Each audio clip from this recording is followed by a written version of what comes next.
welcome back to your own YouTube channel MDR Survival Journey and this is Vijeta। So आज है Wednesday video. मैंने सोचा मुझे थोड़ा कोल्ड रखा था तो इसी पे मैं वीडियो बनाऊं। गाइस, जब ट्रीटमेंट में आपको कोल्ड कफ होने इज़ वेरी कॉमन। जैसे ही वेदर चेंज होता है तो आपको कोल्ड कफ जो है वो हो जाता है। अभी जो मुझे हुआ है वो इसी चीज़ का नतीजा है।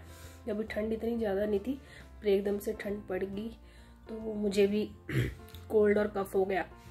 कफ ये सारी चीज़ें मतलब हो गई मुझे। तो इसका मैं बताती हूँ कैसे इसको हम रिजॉल्व कर सकते हैं इस इशू को ड्यूरिंग द ट्रीटमेंट या आफ्टर द ट्रीटमेंट भी, जैसे जब कभी भी होता है।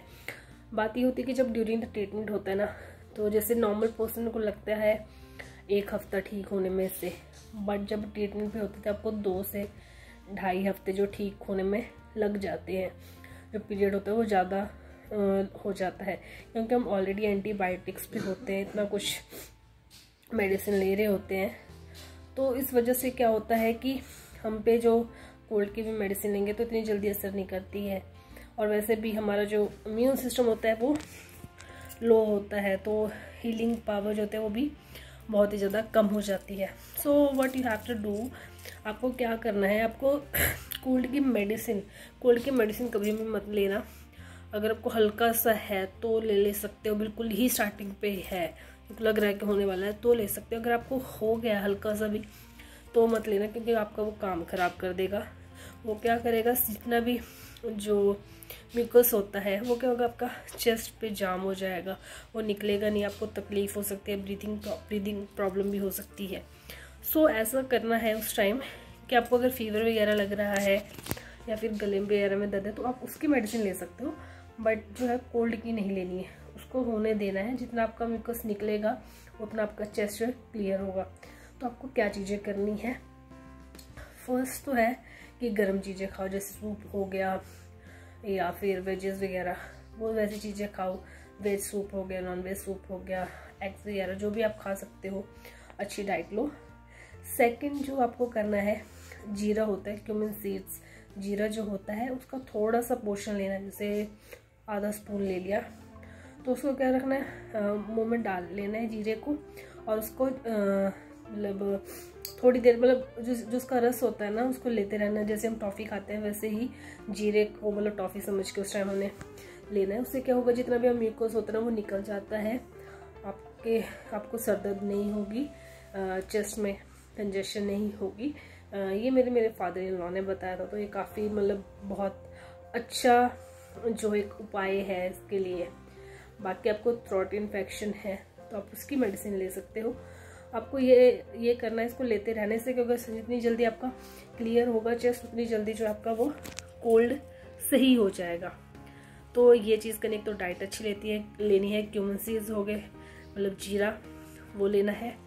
थर्ड जो है आपको क्या करना है, स्टीम ले सकते हो। स्टीम भी अगर आप एक टाइम लोगे ना रात को सोते वक्त, तो उससे भी आपको बहुत ज़्यादा फ़र्क लगेगा। मतलब आपको कोल्ड होगा तो आपको इतना रिलीफ मिलेगा उससे, आपको इतना हैवीनेस, चेस्ट हैवीनेस नहीं होगा और ब्रीदिंग में प्रॉब्लम नहीं होगा, क्योंकि वो आपका एयरवेज जो है वो क्लियर रहेगा। करनी है, आपको पैनिक नहीं होना है अगर आपको ये चीज़ें हो जाती है, क्योंकि ये बहुत ही कॉमन है होना। जब आप टीबी का ट्रीटमेंट ले रहे हो मतलब आपको ईजिली हो जाते, तो पैनिक नहीं होना। वो आपको टाइम लगेगा रिकवर होने में, बट वह आप उससे रिकवर हो जाओगे। तो टेंशन नहीं लेनी है इस चीज़ की कि मुझे टीबी भी है और ये कोल्ड कफ भी हो गया, क्योंकि होता तो मतलब बहुत ही तकलीफ करता है, तंग करता है। कोल्ड जो है सबसे ज़्यादा तंग करता है, बट आपने पैनिक नहीं होना है, you will be fine. And last चीज़ जो है, क्या होता है कि हम गर्म चीज़ें खाते हैं, दवाइयाँ गर्म खाते हैं तो गर्मी हो जाती है। उसकी वजह से भी हमारा जो गला है ना, हमने जैसे गले के लिए एंटीबायोटिक्स खा ली 4-5 दिन खाते रहे तो हमारा गला क्या होता है, वो पक जाता है। तो इस वजह से क्या रहता है, हमारा गला भारी रहता है या दर्द भी रहती है। वैसे तो हमारा गला ठीक हो जाता है, एंटी इन्फेक्शन खत्म हो जाता है, लेकिन हमारा गला वैसे ही इतना सारी गर्मी के कारण ना वो पक जाता है। तो उसके लिए क्या करना है कि आपने बीकासूल का कैप्सूल आता है, वो भी साथ में अपने मेडिसिन के साथ लेने से, क्योंकि आपका इंटरनल जो है वो गर्मी नहीं होगी। तो इसको लेने से क्या होगा, जितना भी गर्मी होगा वो निकल जाएगा। आपको जो है जो यूरिन का कलर होगा येलो होगा, तो आपको पता लग जाएगा कि बीकासूल जो है वो काम कर रहा है। तो ये सारी चीज़ें करनी है कोल्ड के, जब आपको कोल्ड हो जाए ड्यूरिंग द ट्रीटमेंट या आफ्टर ट्रीटमेंट।